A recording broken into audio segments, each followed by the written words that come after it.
means everything to me. I told my wife I was gonna do it, and these kids are special to me. I came here in this program 3 years ago. I have what I call my originals. I have 3 left, and I want to finish it out with them. That was Santa Rita girls basketball coach Mike Argraves when I interviewed him back on December the 14th.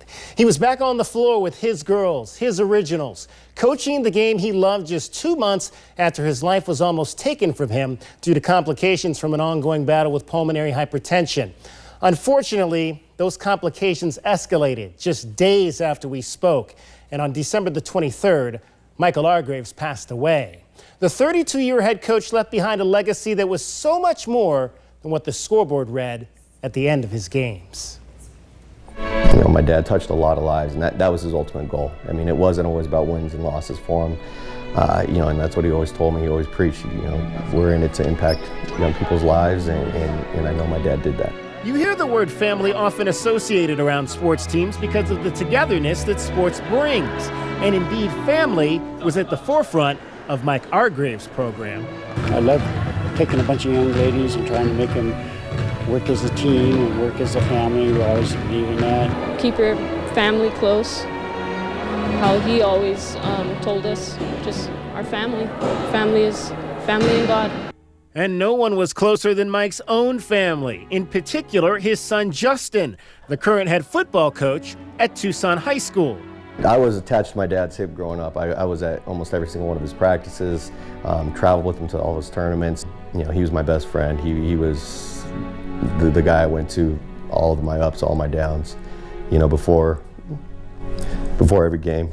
And when Mike saw that Justin wanted to be a coach, he had just one strong piece of advice. I just told him at the start, the only thing I recommended said, hey, let these kids know you care about them, let them know you love them, and show them that respect, and they'll bust their butt out for you. Because in some instances, letting a kid know you care is paramount. In some instances, a coach is more than just a coach. He or she is a mentor, a protector, a provider.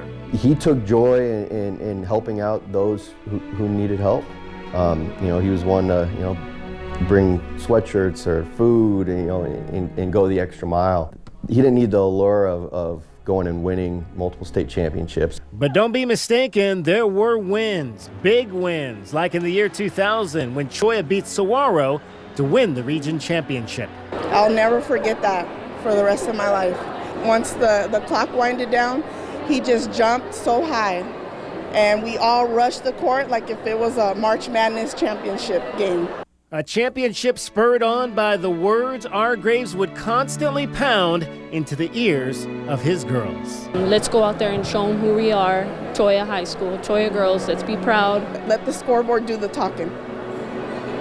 That was one of the lines I always remember. It made us believe that he had everything he had, and he put it into us. Because at the end of the day, what Argraves wanted most was for his ladies to win at the ultimate game, life.